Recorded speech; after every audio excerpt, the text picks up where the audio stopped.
Hello, hello, hello, and welcome to Comic Book Herald Live. Hey, everybody, I'm Dave Busing, founder and editor in chief of comicbookherald.com. I am joined today by a very special guest. We have Garth Ennis live for an interview here to talk comics, talk 2000 AD, author and co creator, of course, of Preacher and The Boys, bunch of work on Punisher. Most recently, we're going to talk Rogue Trooper, Bloody Valley, The Ribbon Queen, and Get Fury, including Legion's more of great comics. Garth, I know your visuals are down, but thanks so much for joining today. Can we get something only you would know, so the live audience knows it's actually Garth Ennis? The next issue of Get Fury will see quite a funny bit involving a guy with an AK. Okay. So I'm either Perfect. me or somebody who works at Marvel. Yeah, I Or was gonna say I suppose it editorial. could be Jason Burrows doing the accent, but I don't think so. Yeah, yeah. You and Jason have been doing a ton of great work together. Ribbon Queen, this you got Babs coming out. That partnership seems pretty fruitful. How you feeling Yeah, about that? Yeah, yeah. I mean, we've been working together for 20 plus years, ever since we did 303 at Avatar, and then we did Wormwood and Crossed. And then it was on the Punisher. I mean, you're quite right. We have done a ton of stuff together. Of course, the Punisher took a while to come out, but Ribbon Queen last year. Babs is starting later in the summer. He's just someone I'm tremendously comfortable working with. Very reliable, tremendous storyteller. I think you'll be very impressed with his stuff on Babs. Actually, it's a sword and sorcery book. He's absolutely nailed it, done a fantastic job with the lead character. He said he could happily draw that stuff for the rest of his life. Who nice. knows? Nice. Okay, cool. We'll get to that because that one's coming. So let's start. And if everybody here who is able to join live, first off, thanks so much for joining. Do get any questions or comments here in the chat. As always, be respectful to those around you. And the other thing I'll say is, if you have any issues with sound quality, do let me know, and I'll do whatever I can here on the fly. But otherwise, we're gonna dig right into 2000 AD. You have Rogue Trooper, Bloody Valley. Mhm. Is your Road Trooper OGN graphic novel, came out in 12 parts via 2000 AD. It's going to be out a graphic novel collection, which is great. It's one of my favorite comics of the year. That is with Patty Goddard, and then you've got more Rogue Trooper coming down the pipeline. So where I want to start though is kind of broad, Garth. And I think folks who know your background, they know you have a history and a love of war comics and battle, but also 2000 AD. And I'm kind of curious for a lot of like the American listeners, and a lot of my listeners are going to be like superhero comics fans. Is kind of how they probably get into the medium here. How does 2000 AD shape, or has it shaped mainstream comics in your view? Like, what do you think the legacy of 2000 AD has been in crafting like what we think of when we think of direct market comics now? Well, you have to go back to the mid 1970s when a publisher called IPC hires Pat Mills, who people may have heard of from Martial Law, and John Wagner, who would go on to create Judge Dredd, hires the two of them to revamp British comics. It's pointed out at the time that kids can watch far more robust material on TV and in film than they can get in comics. Comics sales are falling. They need to compete. John and Pat set about creating, first of all, a war comic, battle, then what you might call an adventure comic, action, and third time although Pat's working on his own by this time, he comes up with 2000 AD. These are, in the British tradition, weekly anthologies. 5, 6 stories, 4 pages each per week. Why this is important is that for the first time, because there is this push to try and make comics a little more relevant, a little closer to the street, a little more relatable for, let's say, working class kids, you get stories with more of an edge to them. Stories that I think a lot of kids can relate to from their own experience, not directly, obviously, when you're talking about war and adventure and science fiction, but the kinds of characters that they find a little more believable than the traditional kind. Um, So you have these three comics. They attract a degree of talent that has really never been seen before in British comics. Names like, obviously, Brian Bolland, Dave Gibbons. You have Carlos Esquerra, Mick McMahon. Slightly later, you have Steve Dillon, Ian Gibson, Cam Kennedy. And of course, a few years later, when the American industry comes calling, you have this huge array of talent, not raised in an American superhero tradition, willing to do things a little differently. And American publishers, most obviously DC, seize on this, and pretty soon they hit the jackpot with a certain Mr. Alan Moore, who has come up through 2000 AD and a couple of other British comics, because Alan has been attracted to comics because of what he's seen in 2000 AD, and also Battle to a lesser extent, a strip that he's referenced called Charlie's War. And these are things that have attracted someone of Alan's intellect and Alan's talent to comics. And the rest is history, really, because, of course, once the American industry seizes on people like that and starts bringing over the British talent, you get this sort of injection of creativity in American comics that otherwise might not have come along. And from that, we get Vertigo, we get the independents, we get to a point where really, because the American industry responds so positively, you get generations of American writers and artists, particularly writers. I'm thinking here of people like Brian Vaughan, who are doing stuff that in terms of creative ability, I think can hold its own alongside any of that classic British stuff. Yeah, yeah. No, that's interesting. So you have that huge influx of creators who maybe grew up on or get first stab in 2000 AD, right, and are inspired by the works of Wagner and Mills and Esquerra and all these individuals. And then you all come in with a different perspective. I think, to me, that's kind of fascinating, because one of the, I think, key learnings from that, maybe, if you're going to look at that and be like, well, what do comics need, would be like, well, it's outside perspectives a lot of times, right? It's like the folks who are weaned on superhero comics come in and they do the same kind That's of comics, right? That's true.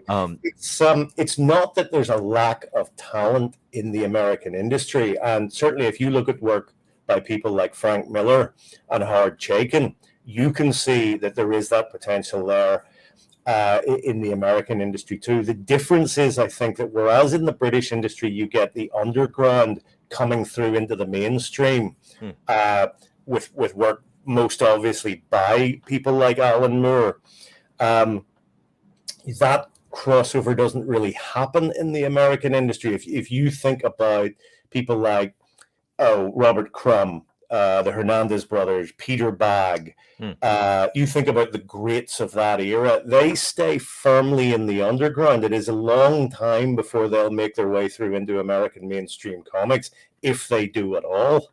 Yeah. I think Bagg did a couple of things for Alan Moore on Tom Strong. I think the Hernandez brothers, or perhaps Gilbert alone, did something for Vertigo, but it was all much further down the line. It was it didn't have the same crossover from the underground to the mainstream that you saw with the Brits. Right. Yeah. Why do you think?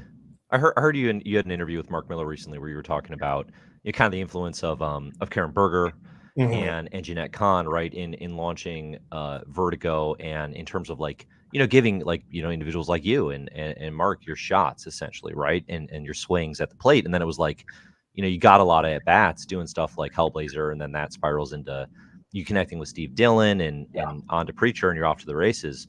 What do you think? Maybe, I don't know, maybe just from your perspective, like, why do you think they didn't, bring in Los Bros from Love and Rockets or Peter Bagg, right? Was it kind of just like, well, we hit on more, so we just want to keep tapping that well? Is that it? Do you know, I don't know. I think you have to think about it as an evolutionary process where, even though Alan alone represented a degree of talent that had simply not been seen before in comic book script writing, he did start out doing recognizably superhero material. Yeah. So it's, if you look at Swamp Thing or Watchmen or even Miracle Man, they are incredibly well written, but they are still recognizable to a superhero audience and a superhero publisher. Right. If they'd gone to the Hernandez brothers or Crumb or any of the people we've been talking about, they might not have gotten that same interest, or if they had, we'll never know because they never tried. Sure. A Right. lot of these times it can just be a question of familiarity. You look at something like what Alan Say was doing for the British market, like V for Vendetta, or, well, that is where Miracle Man started when it was Marvel Man, and you're an American publisher and you look at this and you go, I know what this is, I can relate to this. I could see this guy who wrote Miracle Man writing, say, Superman. So it's in that sense, it's a series of stepping stones, and Alan represents a quantum leap in talent, but in terms of subject matter, it is still recognizable. Yeah. Yeah. No, that's interesting. When you're coming in during that time, you pick up Dread pretty early in your career, right? You've had some success, but you pick up Dread and you pick up Hellblazer, kind of, two of your earlier longer runs. What did it was Dread for you? Was that like because you had, Fascination 2000 AD? Was that like, oh my God, I've hit on like the big one? Like Oh, how intimidating was that? Yeah. absolutely. It wasn't intimidating uh, at the time because I suppose I was like a kid in a candy store. I was 20 when I got that job. Of Yeah. course, I wasn't ready for it, and I did universally poor work throughout the run. It's only recently, I think, that coming back to 2080 after 30 plus years, that I've been able to fulfill the potential of my love of the comic. But certainly at the time, yes, it does feel like I've hit the jackpot. Hellblazer too, because of course, coming from a non-superhero background, a character like that is tailor-made for someone like me. Yeah. Right. A Right. character like Constantine.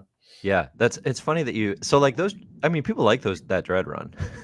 You describe it as universally poor. So it's hard for you to look back and be like, oh, I was so young. I know so much more now. Is that how it feels for you? Yeah, I think I was too overawed by what had come before, by the work that John Wagner and Alan Grant, and then earlier on Pat Yeah. Mills had done, and I couldn't really see a way around it, a way to break away from what they'd done, and I just ended up doing a sort of poor parody of their work.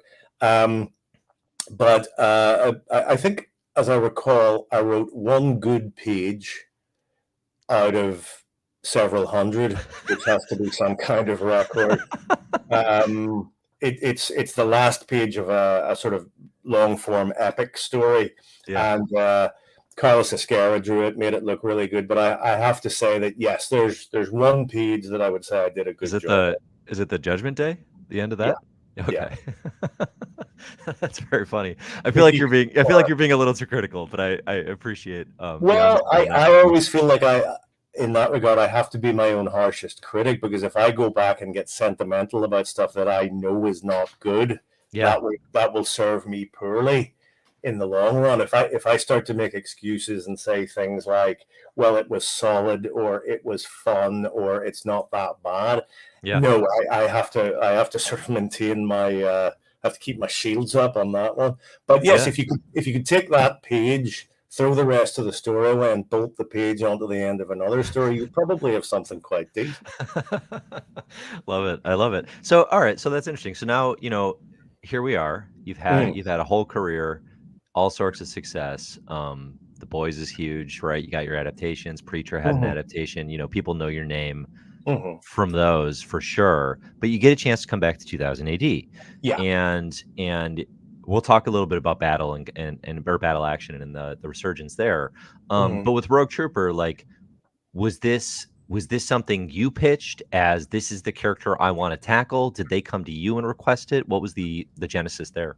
I asked 2000 AD editor Matt Smith about it quite some time ago, and he was very keen. But with one thing and another, I just couldn't find the time. And then a couple of years ago, my schedule was cleared, and I said, right, I'm ready to do it. And Paddy Goddard was good to go as well. So yes, it was an idea I'd been kicking around for quite some time, and I was glad to finally be able to do it. Rogue Trooper to me is one of the classic 2000 AD characters. One of the very top from the first sort of 10 years of the comic, which is what I think most people regard as the classic era. So it was very nice to be able to go back and play in that playground, I suppose. Yeah, and for folks who don't know, Road Trooper is a Dave Gibbons co-creation. Is it Jerry Finley Day? Do I have that That's right? correct. Yes, he was Yeah. there. And it's the concept here is you have a soldier from the future. He's on like a new Earth. They're going through kind of like a Civil War metaphor in terms of like a future war. And Yeah. sort of, right? It's loose. And there's three like they've been betrayed by the traitor general, That's and correct. Yeah. there are three soldiers that like live on as like this almost like artificial intelligences, right? They're like these voices in his gun and his pack, and Yes. that's and they're trying to get some revenge, some sort of closure on Yes. the way that they were betrayed. Yeah. They're looking for they're hunting the traitor general, as you say, who sold out Rogue's entire regiment. The GIs, genetic infantry, are bred to survive in a atomic bacterial chemical environment because New Earth is completely poisoned and ruined by war, by nukes and chemical warfare. The genetic infantry were bred to be able to survive without bulky survival suits. They were going to be essentially war winners. They were going to win the war for the South. Instead, because of the traitor general, they were wiped out in their first engagement. They were ambushed by vastly more numerous Nort forces and wiped out to a man, except for Rogue. Rogue survived alone. He was also able to save three of his friends, three of his comrades.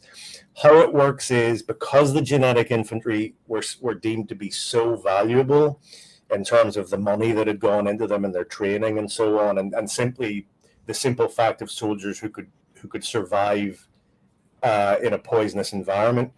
Because they were so valuable, a way was found to preserve them. Each man has a computer chip in his head known as a biochip. Once he suffers a fatal wound, one of his comrades can extract that chip with a bit of very bloody laser surgery, and then place the chip in a survival slot somewhere in his equipment. There's one in the rifle, one in the helmet, one in the backpack, and that will keep the chip alive indefinitely. So effectively, the man's soul is recorded onto the chip. It's a variation on the theme of the dog chips. The identity discs that soldiers have around their necks and that their comrades preserve. Although, of course, in this instance, you're actually saving the guy himself to one day be implanted into a new body. That's the theory. But because Rogue and his three comrades have decided to hunt down the traitor general, of course, they remain simply as chips in the equipment. Yeah. Well, thank you for explaining that, because so it's funny. This was pitched as like this is a good standalone. Like this is a good entry into Rogue Trooper, and that was my experience. Like I didn't have familiarity with this going in. So what my my exposition was based on everything that you had written, right? But obviously that is based on a legacy that goes back to the early 1980s. So yeah, it's highly recommended for folks checks out. I have a broader question. So we're gonna get into like very light spoiler territory with this. It's in the first issue. It really is the premise, so I don't think we're gonna hack too much. But again, if you're very wary of that, go read Rogue Trooper. Come on back to this later.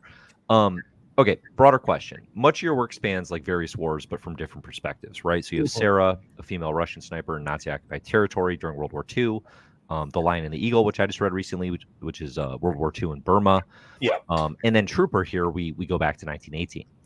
And I was curious, like, what drives your focus on on the elements of the time periods and the wars and the different perspectives you follow? Like, how do you kind of settle in on where you Well, want those? it's really a product of having read war comics as a kid. Most obviously, Battle, and it as it would become known after it was joined with Action, Battle Action. There were also numerous other British war comics at the time, like Commando, Warlord, Battle Picture Library, things like that. War, and particularly the Second World War, still loomed large in our imaginations when we were kids in the 70s and early 80s. The Second World War had only been over 25, 30 years. We, to an extent, knew much about the progress of the war, the main personalities, the sides, the battles, and our comics reflected that. And so reading the comics and then watching the movies, uh, I think brought me to an interest in military history, largely due to the fact that I'm only 8 or 9, but I've already realized that this isn't fantasy, this isn't science fiction, it's not sword and sorcery, it's not horror. It's it's based on things that really happened to real people. And I think it was that fascination that drew me to read military history. And eventually, of course, with the whole thing coming full circle, once I'm able to do my own war comics, including the ones you've described. Rogue Trooper is the main war strip in 2000 AD. 2000 AD always, or nearly always, had some sort of future war strip in its classic period. Others were the VCs and Bad Company, but Rogue Trooper is the best known one. And I suppose he was the one that was always kicking around in my imagination. But yes, I would seize on the war strip, even though it's a future war strip, Yeah, for that reason, for my natural interest in war stories. for sure. No, that makes sense. There's an extremely effective moment in this where the English soldiers talking about World War One as the war to end all wars, right? Which is a thing that was kind of a belief at the time, and how there couldn't be world war after a devastation like that, right? It's like, and of course we know, and Rogue Trooper knows from the distant future that, like, no, this, it just keeps going. But it kind of accentuates how heartbreaking that is to have a Mm. character who's like, no, I do this because I know if I get through this, other generations won't have to. And I was curious for you, like, was the sci-fi of Rogue Trooper, did you really gravitate to that as a way to be like, I can sell sort of the cyclical horror of this better through, like, these sci-fi elements in a way that, like, maybe more historical approach you can't? I think what drove me more than anything else was really just a desire to write Rogue Trooper, a character who I've always been intrigued by. Sure, yeah. The endless nature of war, the endlessness of it, is something that did show up, that was highlighted in the original strip. The point was made that the fact that a war is still being fought in the future, far in the future, and now the whole galaxy is involved, and the linchpin of it is this one planet, New Earth, gave you this sense that there was going to be something endless about this, that it would extend far into the future, that as someone says in Blighty Valley, someone always wants what someone else has got.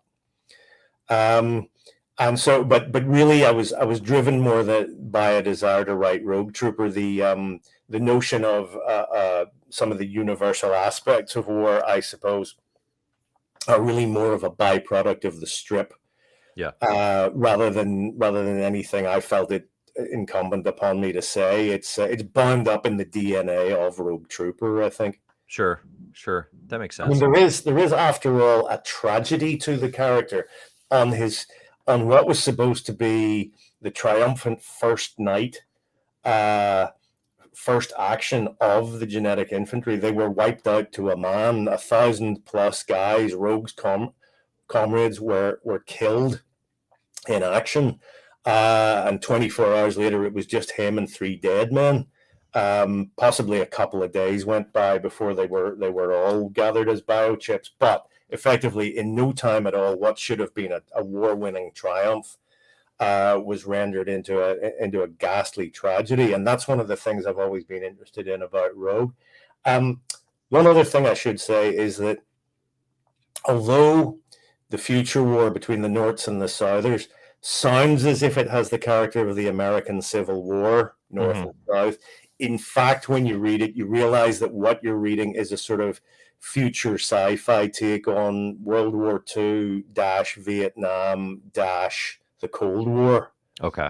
in terms of terminology, the familiarity of weapons, in terms of some of the battles that you see and the tactics and so on. The familiarity is sort of second half of the 20th century warfare, with the South, the Southers being, broadly speaking, a sort of messy, sloppy, indulgent semi-democracy, and the North, the Norths, being a totalitarian, possibly communist, possibly fascist state. Hmm. But Gotcha. you just have to extrapolate that onto a kind of galactic level. Yeah. Right. Right. Gotcha. So Rogue Trooper is a character that I think a lot of people are going to gain familiarity with over the next couple of years. There's a movie I know Yeah, in the works. that's Duncan right. Jones working on that, who did like Moon and Source Code and some other stuff folks would know. Do you have any? I guess is there any connective tissue between like, hey, there's a movie coming and the works that you have planned, or are you just totally free to like do your thing and then people will have other stories to come to? Very much the latter. Yeah, I've been given a free hand. The next story, which 2080 have just started to promote, is called "When a GI Dies," and it is taken very much from the continuity of the original strip. People will recognize certain characters within it, certain situations. I think they're happy for, in the same way as they were with the Dread movie, for the movie to be the movie and the comic to be the comic. And totally. to Yeah. me, that's the smartest way to look at it. Rogues had a sort of a checkered history in 2000. The original strip lasted about 3 years in its at its best. After that, they tried to keep it going, but it sort of bumbled along. They weren't really sure what to do with it. Dave Gibbons himself, along with artist Will Simpson, did an excellent reboot in the late 80s. But unfortunately, they only did about 20 episodes, and then it was handed over to people who really didn't know what they were doing.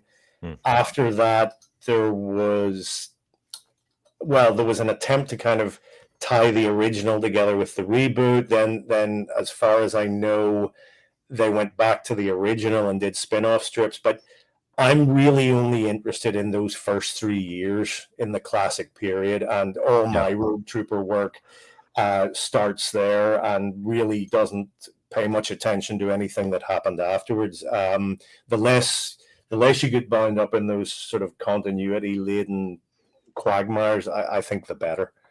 Yeah. Yeah. Well, and it sounds too like, that would it's not something that is held in massively high regard. So there's A probably lot of less. it, sadly, a lot of it isn't. Yeah. As I say, Dave and Will did something very special that was immediately squandered. Yeah. And after that, my knowledge of the stuff is very patchy indeed, if I know anything at all, and that's why I prefer to simply go back to the original, which is the stuff I read as a kid, which is the stuff I have an emotional connection to, Yeah. and which is really going to spur me on to do the best that I can. I do kind of love that. I mean, it seems like, your 2000 AD foray here with Rogue Trooper and then Battle Action, like so much of this is just I get the chance to do the things that I loved as a kid, right? I mean, it's got Yes. that just like that heart, but then it's also, there's these years of perfecting your craft and being like, oh, I can do this justice now. Is that for you? Is that like the best part about honestly like all the like your creator owned Preacher and Boys taking off, and like is it like, oh, I can just pick and choose whatever I want, and what I want to do is what I loved as a kid? Like how nice is that? Well, if you think about it, that's what everyone in the business does. Yeah. Everyone goes back and gets their shot at Superman, gets their shot at Batman. The people writing those strips right now, and all the other mainstream Marvel and DC titles, I'm sure 95+% of those people um, remember the stories they read as kids, thought about the possibilities, the creative possibilities that those stories sparked in them, and are now acting on them. And that's all I'm doing. I'm doing exactly the same thing as them. Yeah, The difference is, of course, that because I'm working on stories, in the case of 2000 AD, that might not be familiar to superhero audiences, or in the case of Battle Action, that have actually lain dormant for 30 or 40 years. They haven't even been in print. The characters have been in limbo. Of course, all this stuff seems like it's different, but I'm really just doing what everybody else does. right. Yeah, I suppose so. I suppose so. In so many, right? You have so many people like, oh yeah, I loved X-Men when I was 8, and now I get to do it when I'm, Yeah, 35 or whatever, right? yeah. Yeah, no, it's probably the same. So with Battle Action, so you in 2000 AD, you're reviving Battle Action, right? Series of Mhm. war stories. You got the big announcement recently was Brian K. Vaughan and Chris Burnham are going to be doing a story Yes. in the first issue. I think you've talked about Brian K. Vaughan being your favorite modern writer, or one of the ones that you gravitate to the most. Do I have that right? That's absolutely right. Yeah, I mean, I think he's the best writer to get into the industry in the past 30 years. I can see in his work, and he'll freely admit to, the influence of Alan Moore. Sure. We're both huge fans of Alan's. But yeah, I mean, I think Brian's work is absolutely tremendous. It's the influence of the British stuff that I see there that I think, um, in terms of imagination, if not thematically, um, sees him hewing away from traditional superheroes. I think he got that out of his system fairly early on when he was able to work on various things for Marvel, like Kazar, and DC. Like, I think he wrote the Penguin and Swamp Thing and Batman. Yeah. Uh, and he creatively, he's headed in a different direction now. So it was nice to be able to get him for Battle Action, because there is a nice sense of full circle there. It goes back to what you and I were talking about at the start of this. Battle Action in 2000 AD are where that sort of creative vein in American comics begins. Hmm. And it's one that Brian has done very well out of. And so for him to be able to come back and contribute now, I think it's nice for everybody. Yeah. No, it's really cool. So like, war comics, I think for modern audiences, this thing has fallen out of favor. And I think you have a Yeah. lot of direct market fans who would be like, oh, like Sergeant Rock or Battle Action, right? And they would know this, but they would know this as a piece of like comics history. Mm-hmm. You're bringing it back because you have that nostalgia, because you have that fandom. But I'm curious, like, yourself, you bring in a Brian K. Vaughan, like, how do you approach it now in a way that like you're trying to make it, connect or hit in a way that that connects with modern audiences? 'Cause it's not like war is going anywhere, obviously, right? Like Right. it's as present and Yes. horrific as ever. So like how do you approach it now? I should clarify and say that Battle Action is half a war comic, because Action, when it was launched a year after Battle as an adventure comic, ran into trouble and was effectively banned from sale after parents' complaints. The kids liked that one a little bit too much. Um, Okay. it was it was withdrawn from sale. It was returned in what you might call neutered form. It failed after another few months because I think the audience just realized they were being fed crap. And it was folded into Battle. And that was the comic that I bought as a kid, that I picked up when I was 8 and read for the next 6 or 7 years. It was called Battle Action. Hmm. Um, and it was in that period, I think, when Battle became Battle Action, that you saw the comic at its strongest in creative terms, with the best stories and the best art. As for bringing it back, as I say, it's only half a war comic. So the other stories are, for instance, Kids Rule OK, about a sort of future dystopia. That's the one Brian's tackling. Hookjaw is about a giant shark. I mentioned that these stories were these comics were started because kids could see stronger stuff at the movies, so you'll have no trouble guessing what Hookjaw was based on in the mid 70s. Yeah. Dredger is about an extremely violent secret agent. You have Death Game 99, which is a sort of rollerball style, very vicious future sports story. The point is that these are all stories that are influenced very much by film and TV. The battle stories, on the other hand, are influenced more by the tradition of war comics, but they are not traditional war comics in that sense. They're a world away from Sergeant Rock. And to answer your question, how do we make them relevant? I don't have a very scientific way of putting this, so I'll just say we make them as good as we can, and we cross our fingers and we hope for the best. And Sure. we're on to series 3 now, and so it appears that it's working. Cool. Yeah. I would be the first to admit that the addition of talent like Brian and Chris Burnham is going to help us enormously. Yeah, no, absolutely. I mean, it's going to get eyeballs, and I honestly, even just what you're explaining, like that's a lot of the direct market is not going to know. Okay, is this just the Johnny Red flight story? And it's like, no, there's it's an anthology, right? There's a bunch That's more right. in here. Each issue will have an episode of the Johnny Red story, and then a standalone by one by Brian. John Wagner's written a story. Rob Williams has written a couple. Torrin Grunbeck, we've brought her back again. Dan Abnett, he's come back.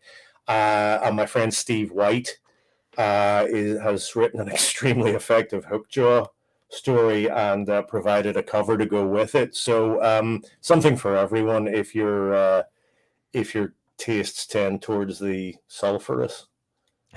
Very cool. Very cool. No, I'm looking forward to that. All right, so you got more Rogue Trooper coming down the pipeline. Yeah. You mentioned it's actually going to be more tapped into the original kind of first 3 years continuity. Is there anything else you want to tease about? Kind of what that's going to look like. What are you most excited about? I guess with that one. Well, this one, When a GI Dies, it's called, is it's my sequel to one of my all-time favorite Rogue Trooper stories, which was called You Only Die Twice. That being a reference to the fact that the GIs can survive death in the form of their biochip. And what happened in You Only Die Twice, which was by Jerry Finley Day and Cam Kennedy, was Rogue's rifle was destroyed in an explosion. And of course, with the biochip of his comrade Gunner in the rifle, Rogue thought that Gunner had been killed. His biochip had been destroyed, and therefore he was gone and he couldn't be brought back. He couldn't be put into a new body. Then all of a sudden, Gunner shows up in a new body, but it turns out that he's been brainwashed to kill Rogue. You can read this particular classic in one of the Rogue Trooper collections. It originally saw print in 1984, and in my sequel to it, we go into exactly what happened, and we find out who was responsible for turning Gunner into a brainwashed assassin to murder his friend Rogue. And there's a lot of there's a lot of examination of the background to the Southern War effort, to the genetic infantry program itself, to the history of the Court Zone massacre, which is the incident in which the GI regiment was wiped out. Paddy Garrod's drawing it again, and you'll see that starting, I believe, in 2000 AD in September. Okay. Yeah. Awesome. Yeah, I love Paddy Goddard stuff and Bloody Valley. It really is. It's one of my faves of the year so far. He is excellent, Paddy. Yeah. I mean, he comes strongly from the British comics tradition, and what's really nice is that with his art, I'm able to tap into classic Rogue Trooper.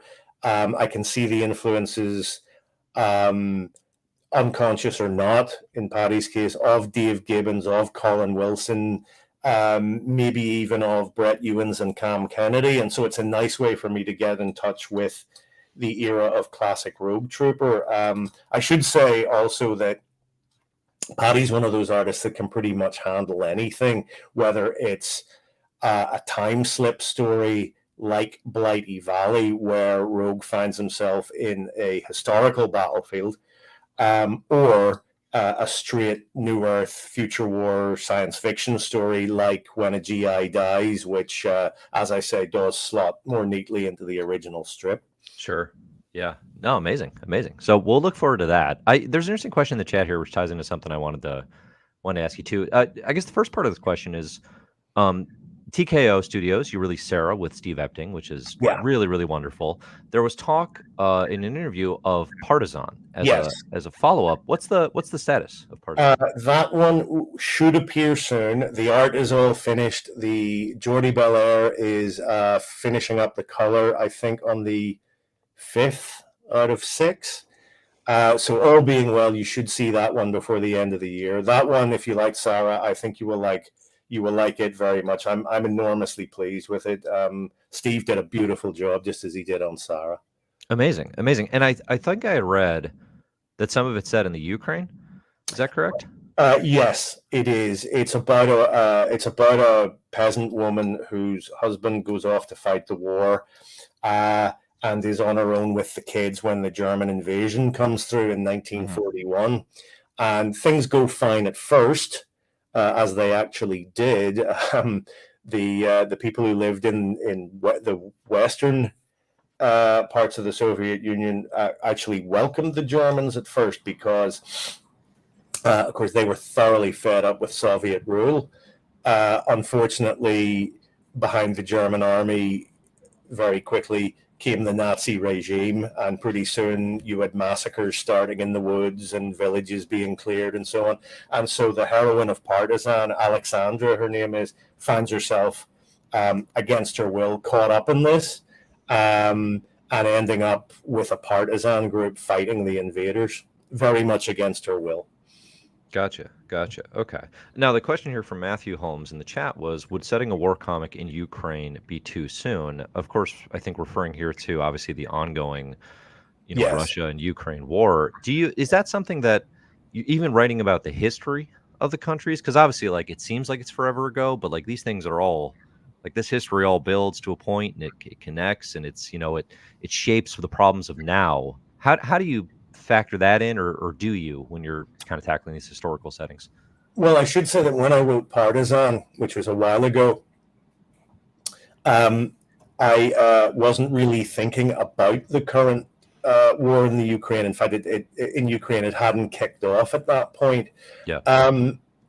To answer the question, though, I don't really tend to worry too much about too soon or anything like that. I tend to think more in terms of, is there an interesting story there, and what would my angle be on it? Now, I've not written a story about Ukraine, the current conflict there, not in a direct way, but I do have a story coming serialized in Boom's new horror anthology, which I believe is called Hello Darkness. Yeah. The story has terrific art by Becky Cloonan. It's called The War, and it touches on the current conflict in Ukraine and what that might be, in fact be the harbinger of. I'll say no more except to say that it might be the most horrific thing I've ever written. Oh, jeez. Yeah. I feel like that's okay. So I literally had a hard time sleeping last night because I read all of A Walk Through Hell in one sitting, and if you're saying it's more horrific than that, I'm a little scared. A Walk Through Hell is a supernatural story. This isn't. Is all I'll say. And that's almost worse sometimes. Okay, great. Yeah. Looking forward to it. All right, cool. So that's coming from Boom later this year. I think that'll be very interesting. So all right, so let's talk then about kind of just the approaches to, different eras, and obviously the way that you've been tackling Vietnam, kind of throughout the years through Punisher and Fury, jumping into Get Fury a little bit. So first question here. Fury Max comes out in 2001, I think, with Derek Robertson and Jimmy Palmiotti. And famously, Stan Lee got interviewed about it and was like, I don't know what we're doing anymore. Was clearly upset by what was happening. I saw in a reply recently, you said, it didn't really bother you because you hadn't read, you didn't grow up on Stan Lee comics, yes, but you hadn't read his work. Is that true? You've never read a Stan Lee Marvel comic? I have honestly never read one of his comics cover to cover. I've tried. I Yeah, find something about that bombastic dialogue, even during fight scenes, very very hard to swallow. I think if you saw the 2000 AD and battle stuff, yeah. I grew up on, you'd see something much more sparse, much more functional in terms of the dialogue and the storytelling. When I did see superhero comics as a kid, and maybe some of them were by Stan, I don't know. There were British reprints of that stuff. I was pretty much turned off by them by how unlike 2000 AD and Battle they were. Yeah. And of course, if stuff doesn't get you as a kid, it's not going to get you later. You can Hmm. recognize on an intellectual level, you can recognize Stan's achievement. Absolutely, you can say, "Look what this man did, and look what he and his collaborators created, and this is the backbone of the industry." But if it doesn't get you emotionally, it doesn't go any further than that. Yeah. Yeah. Um, so when he said that about, yes, I think it was that Fury Max book that he objected to. Um, I noticed, but it didn't seem to make any difference to sales, and it didn't seem to make any difference to my ability to do stuff at Marvel. So it was like, fair enough, Stan. We're all entitled to our sense of Sure. to our point of view. You more than most, but at the end of the day, no, it's not going to make a difference to me.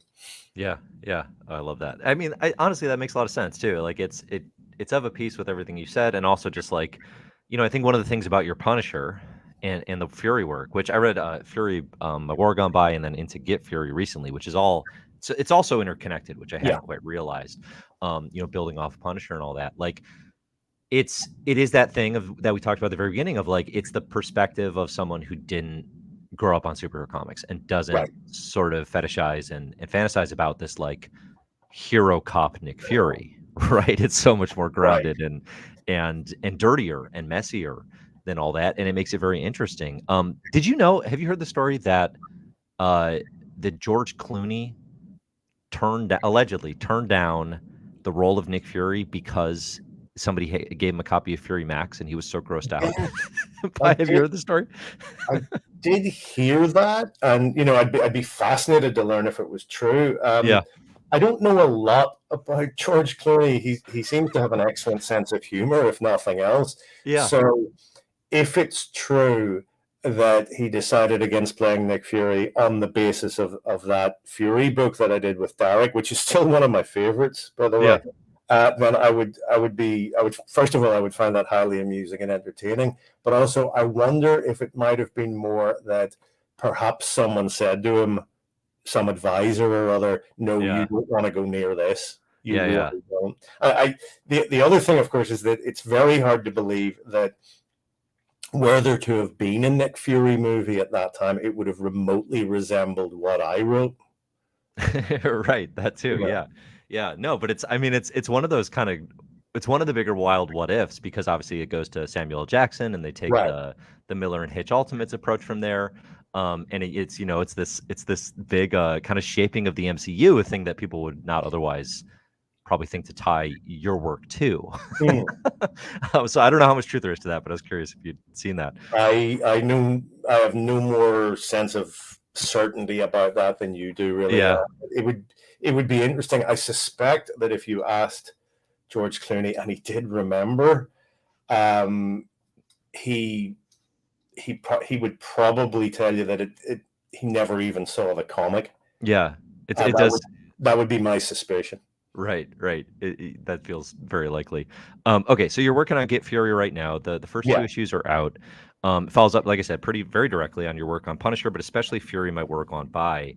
yeah, Um, it does. It slots in there.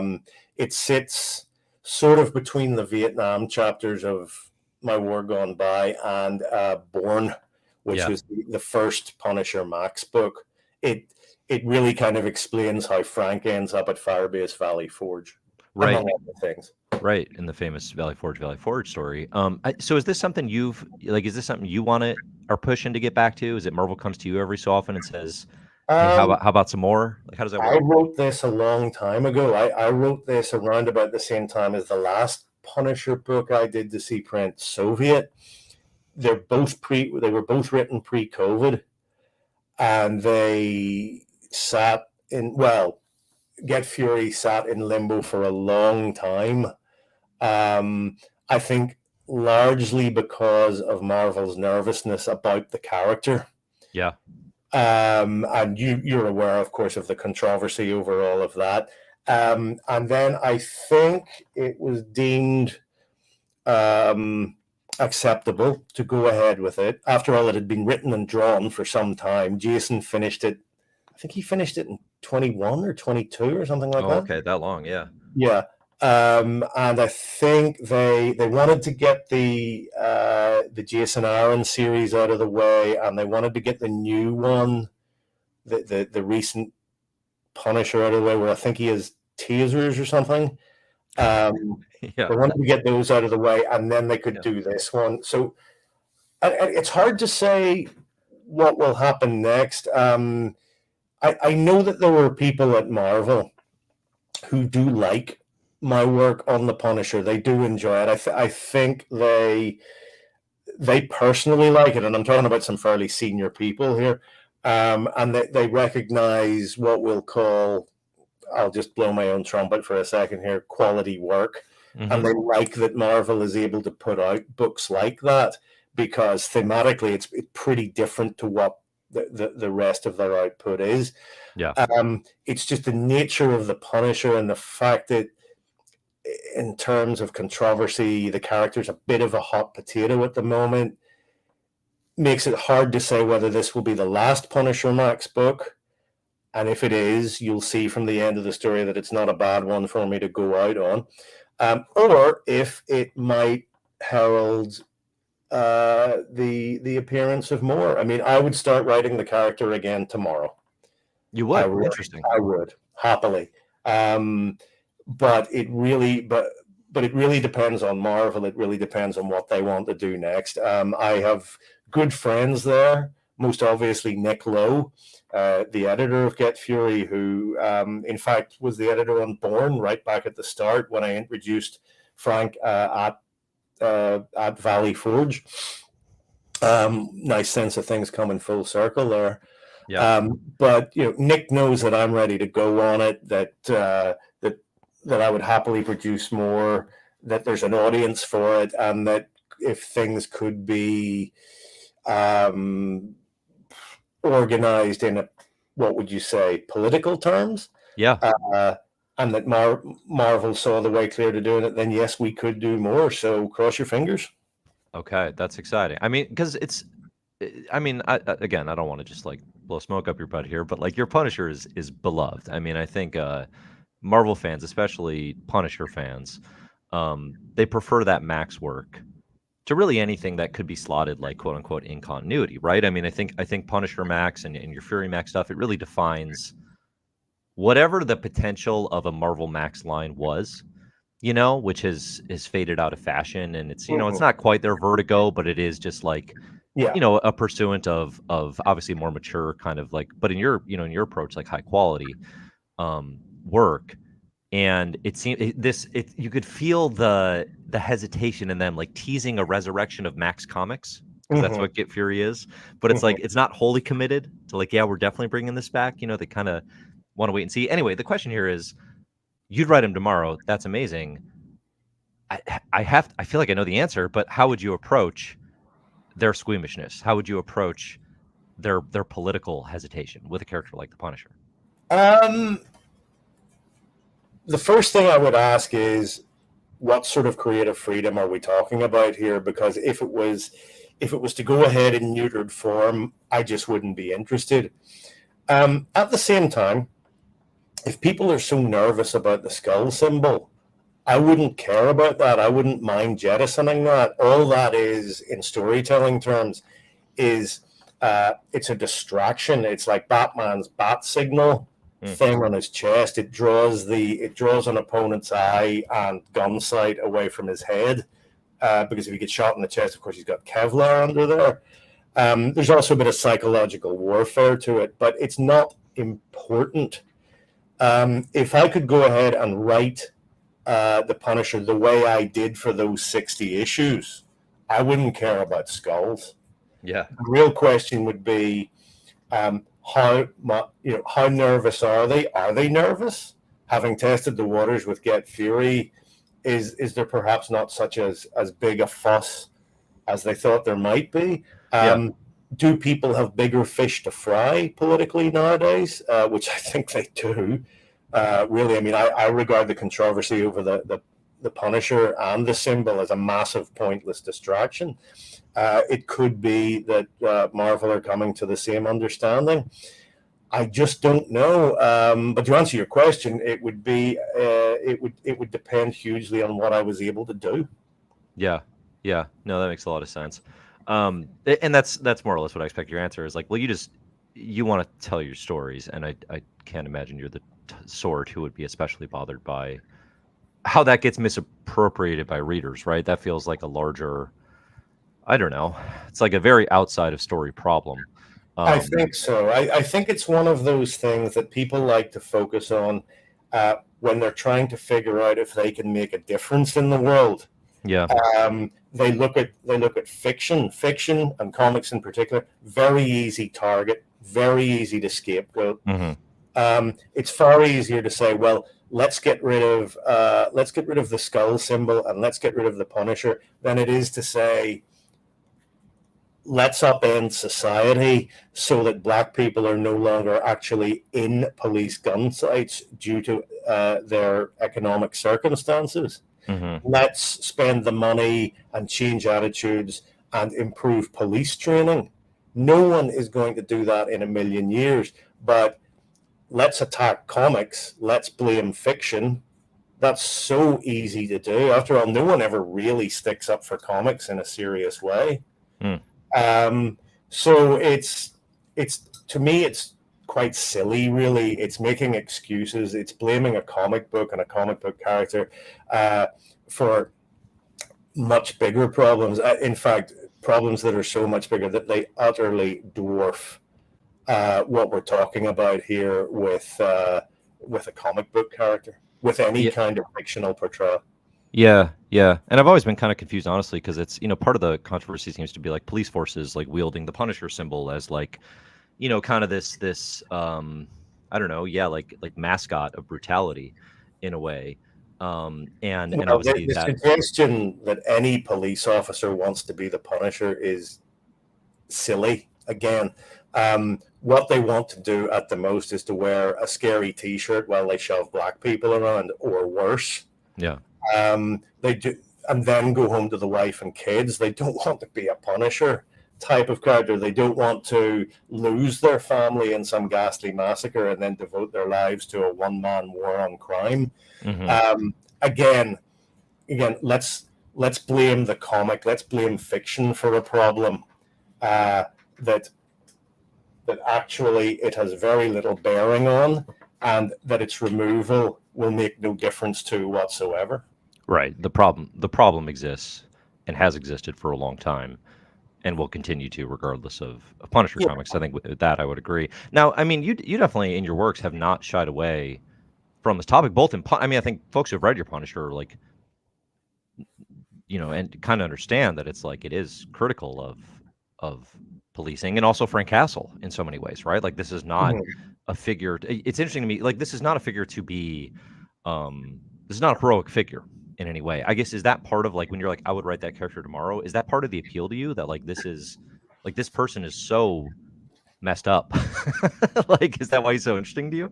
Why writing the book is interesting to me is that it's a way to examine manifestations of violence in the real world. I originally stopped writing the Marvel Knights Punisher and went over to the Max Punisher because 9/11 happened, and I wanted to talk about a world in which things like that could happen. Not the specifics of the day, the incident, but in a wider sense, why the world is the way it is, why there is violence in it, why people keep making the same mistakes over and over, why these things become self-fulfilling prophecies. That's something I find absolutely fascinating about it. And as for the character himself, certainly no, not a hero, not someone to be emulated. I think of him more as a force of nature, as a thing that happens. Um, he's not he's not a guy who stands around and poses and postures and roars and waves guns the way the old Punisher used to. You know what I've just described. I'm sure you in your head you can see half a dozen old Punisher covers.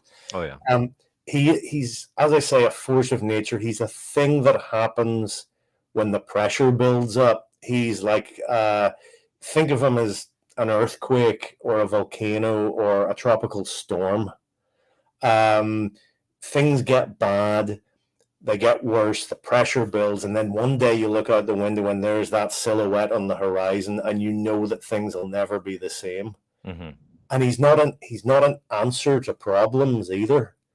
One of my favorite Punisher stories I wrote was The Slavers, which was about human trafficking. It's made very clear in that whatever Frank can do locally, that whatever he can do to solve the immediate problem, he's not going to change the economic circumstances of the people who end up being trafficked or the traffickers themselves. Yeah. Yeah. It's a very violent short-term attempt at a solve or retribution really, but to your point it's not Yes, it is. not a solution, right? He in the original run, I think it was the last issue, I tried to boil it down to a couple of sentences, which is a habit I have, where someone asks Frank, okay, why? Just tell me why. You've got no reason not to. You've got no reason to talk to me. But on the other hand, you've got no reason not to talk to me. So just tell me. And Frank, the ice cracks for him for a second. And Frank says, so they can't walk away. Yeah. So they can't profit from the pain they've caused. Because it occurred to me that, of course, is what happened to him. His family was wiped out, and almost by accident, and the people who did it carried on. They carried on as if nothing had happened. They carried on doing business. They carried on making money. They profited. They carried on profiting from other people's pain, and because that happened to him, he can't stand that. He can't stand that people like that are alive. And that's what I mean by a force of nature. He's just an answer to people like that, not to the problems, but he'll come along, not to the essential nature of those problems and the inequalities in society. He's a short-term fix, but he's nothing else. Mm-hmm. Yeah, I think that feels right. And it's also, I mean, I think that's part of what I like about the Fury works too, is the people profiting off of pain, that really hones in on the bureaucracy of it, right? And how there is, it's the insidious nature of the CIA and these campaigns that are profiting off of pain. I feel like Fury really digs into that, and I had not made that connection before. That's also the Punisher's deal, just at a local level, right? So I mean, opposing the communist threat during the Cold War is in and of itself not a bad idea. The trouble is that the communist threat isn't anywhere near as dangerous or as capable as people think, and so therefore the answer to it, the CIA's answer to it, the opposition to it, becomes a kind of an industry of profit itself. And of course, if you're going to oppose communism, you have to prop up certain other regimes, and those other regimes are not necessarily very nice. You're not providing an alternative to the communist threat as embodied by Soviet Russia. You're just keeping it at bay. You're not really answering the problems that it comes along to solve. Yeah. It's interesting. When did you kind of settle? Because the one connection from Fury to Get Fury is our narrator, right? It's this Vietnamese character who has been there throughout. When did you kind of align on like, oh, I guess how did you get to the point where you're like, that's the perspective that we need here? is this individual, because I feel like in so much of how Vietnam is presented to Americans and having grown up in the school systems, that is not a perspective we get ever, and until you're an adult and you look into it, right? What was Yeah. that process for you? Well, that all began with the first story arc in My War Gone By, where Fury is fighting alongside the French in what they call Indochina, Yeah. which was part of their empire, French Indochina. And I decided that it was appropriate to have a Vietnamese character who opposed the American-backed French effort there, the anti-colonial effort. I beg your pardon. Sorry, the French, the American-backed French colonial effort should be opposed by an anti-colonial effort and an anti-colonial voice. And I chose. I'm not. After all this time, I'm still not sure if I'm going to pronounce his name right, but I chose Lei Trong Giap because I wanted a smart guy, an insightful guy who, to an American or to a Westerner, might look like any other Vietnamese peasant, but who was very much not. Mm-hmm. And I wanted a character like that to whom I could give the line, "This is not French Indochina. It is not French anything. It is Vietnam." Yeah. And I wanted that perspective in there at the very beginning of My War Gone By, to sort of say to people, look, this Western imperial effort it's built on a foundation of dust, and it's going to cause serious problems because the locals have a point of view and they're going to get a say. And that is really where Giap began. And he was a character because he has a pretty decent sense of humor, quite a wicked sense of humor. Yeah. I found myself wanting to write him more and more, and that's why you see him later in the arc of My War Gone By, where Frank joins Fury. You see him at the very end at the Vietnam Memorial, because I wanted to get across the idea that for a guy like that, the war would be over, and there would be, in a weird way, no hard feelings, whereas, of course, Fury can't let go of any of his wars at all. Mm-hmm. I brought Giap back in the platoon, and now, of course, he's back in Get Fury to sort of round out the final chapter of this particular saga. Yeah. Yeah. No, it's a great connective tissue, and I could not shake the parallels between Fury recording his story, and he's just broiling with rage, right? Yeah. And just like, he's become more monstrous. Whereas Latrong is like, he's kind of funny about it. Like he's almost got, he's almost got a sense of humor about it. And he's got he's moved with the times. He's got a nice laptop and a nice little modern recording device. Oh, okay. He's spewing into this old tape deck thing that looks as if it's about to crap out at any moment. Yeah. That's a nice detail. I hadn't noticed that. Okay, cool. This is fascinating, but I want to be very cognizant of your time, and we're we've gone long here. If you could pick any of your work to get as much attention as The Boys, what would it be? Or Preacher, right? Let's rule out the ones that people throw out there all the time. It would honestly be the war stories.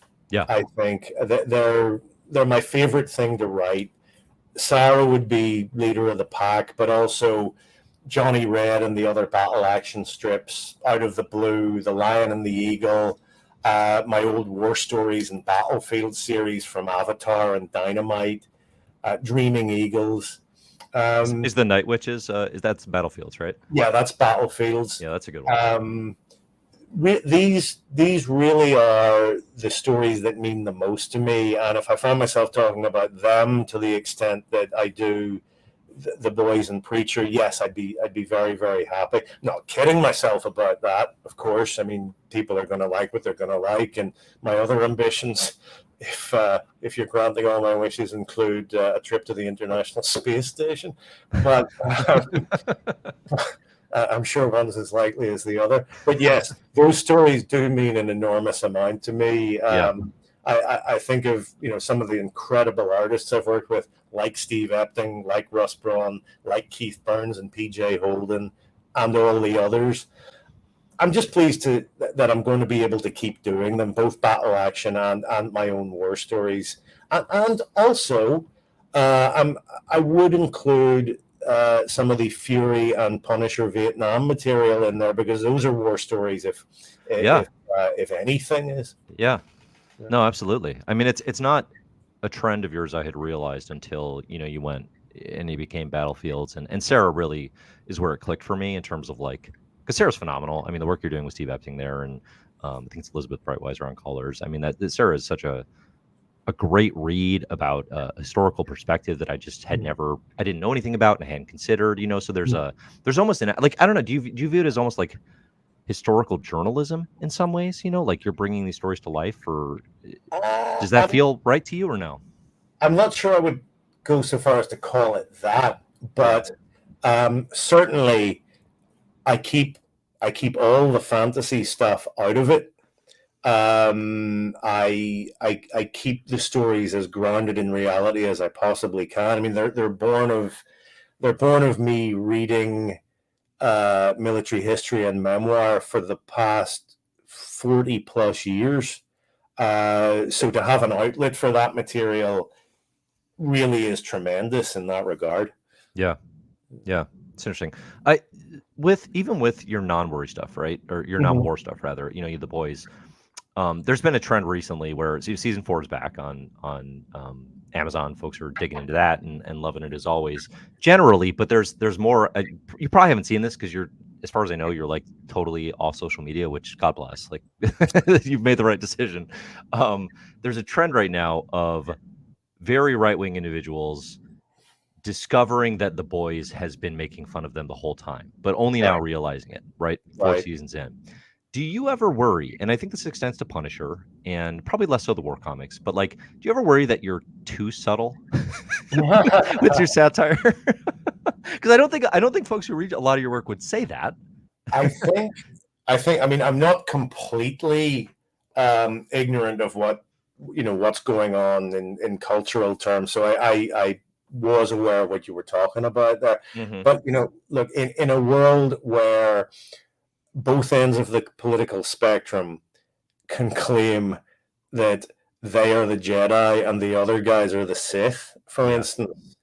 I think to reduce it to that level of simplicity, I think when you're at that point and people can be that blinkered and ignore what they want to ignore, and seize on what they want to seize on, then really we're I think we're through the looking glass with this stuff, and the notion that people are seizing onto things like this and choosing what they want to believe about the, the the shows and things that they're watching, that shouldn't come as any surprise. If anything, the surprise should be that these people have made the realization you talked about.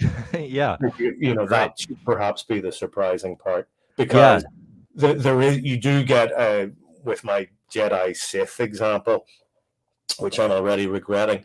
Um, you do get a sense that people are simply slamming their hands over their ears and going na na na na na when they hear the bad thing. Hmm. Hmm. So yes, it shouldn't be as much as it shouldn't be as much of a surprise as it is. The surprise should be, as I say, that they realized it all. Yes. Yeah. That's what I've been thinking a lot lately, which is folks are like, "Oh, I can't, you're only now realizing." And it's like if individuals were the sorts who internalized criticism to that degree or had that level of self-awareness, they wouldn't be in the camps that they're in. Right. I think a lot Yeah. of times. So it's, yes, the fact that it's coming at all is probably the lesson there. All right. Again, I want to be cognizant of your time. You've been very, very generous and gracious, and I appreciate you being here. What do you want to make sure people know is coming? We talked a little bit about Partisan. We Yeah. mentioned Babs briefly. Do you want to talk a little bit more Yeah. about what's coming there? Babs is my new sword and sorcery book coming from Ahoy with Jason Burrows. That will start, I believe, in August. It's 6 issues. It's about a barbarian woman called Babs the Barbarian, who lives in a sort of a fantasy sword and sorcery, Lord of the Rings type universe. She's extremely capable. she's also extremely unlucky. Her adventures will be, I suppose, very violent. I hope very funny. I hope she'll catch on, but I have a good feeling about this one. I think people are gonna. I think people are really gonna dig it. Jason's done a tremendous job, and I've thoroughly enjoyed writing Bab's adventures. So if you've enjoyed recent things like Code Prue or Marjorie Finnegan Temporal Criminal, I think this one will be for you, with maybe a slightly harder edge to it. Okay. Yeah. Okay. And yeah, I mean, there's Babs, there's Partisan, Get Fury's running at the minute. Battle Action will start in August as well, and Rogue Trooper will start appearing in 2000 AD in September. And if you keep your eye on 2000 AD, there'll be a couple of other one-offs. I did a couple for them over the last year or so. I did Judge Dredd versus Robo Hunter, and I did Bonjo from Beyond the Stars with Kevin O'Neill, but there'll be a couple of other one-offs coming up as well. 2000 AD is a nice place for me to do stuff like that. It's a nice home to come back to. Yeah, no, it's awesome. I'm glad you have that. I'm very much looking forward to digging into Battle Action, and kind of getting the full flavor. I don't think I mentioned this at the beginning, but like, so in preparation for this, I was reading Rogue Trooper, but 2000 AD is definitely a blind spot in my, I've read a little bit of Dread here and there, but I had the chance to go back and really start digging into. They've got these really nice best of 2000 AD. Collections that are coming out now, and just reading like Chrono Cops by Alan Moore and Dave Gibbons, and oh yeah, and it's just like you just have these amazing talent doing these, sometimes silly almost, like these like sci-fi things, like, and it's such a breath of fresh air in a lot of cases. So I've been having a good, and then of course just I did a Judge Dredd America finally for the first time, and that's a good one. That's classic stuff. I'd say Rebellion have been very, very good at keeping that stuff in print, so you can read all of Alan Moore's short stories. You can read DR and Quench. You can read Skiz. You can read Halo Jones. Yeah. These absolute gems that many American readers may be unaware of are all available, and well worth checking out. Oh, and I should say, by the way, so long as we're talking about Battle Action, there are 2 volumes already available. The series, last year's series was collected. That's book 2, and then we had the Battle Action special in 2022. That's also available. So those first 2 volumes are out right now. Perfect. All right, cool. Anything else people should know before I let you go? That is, I believe, it for the time being. I mentioned Hello Darkness from Boom, and there'll be some other horror stuff along fairly soon as well. Oh, what about James Bond? Are you doing more Bond for Dynamite? I might. I very much enjoyed doing Bond. Fun character to write. So we shall see. Okay. All right. We'll leave it there. Well, Garth, thank you so much for being here. I really enjoyed talking to you. Thanks for everybody who's able to join us live and listen in. And of course, to those of you who can join later, you can always subscribe and like the Comic Book Herald channel. You can listen to the podcast here. Just look for Comic Book Herald and you will find it and more conversations like these. So thanks so much, everybody.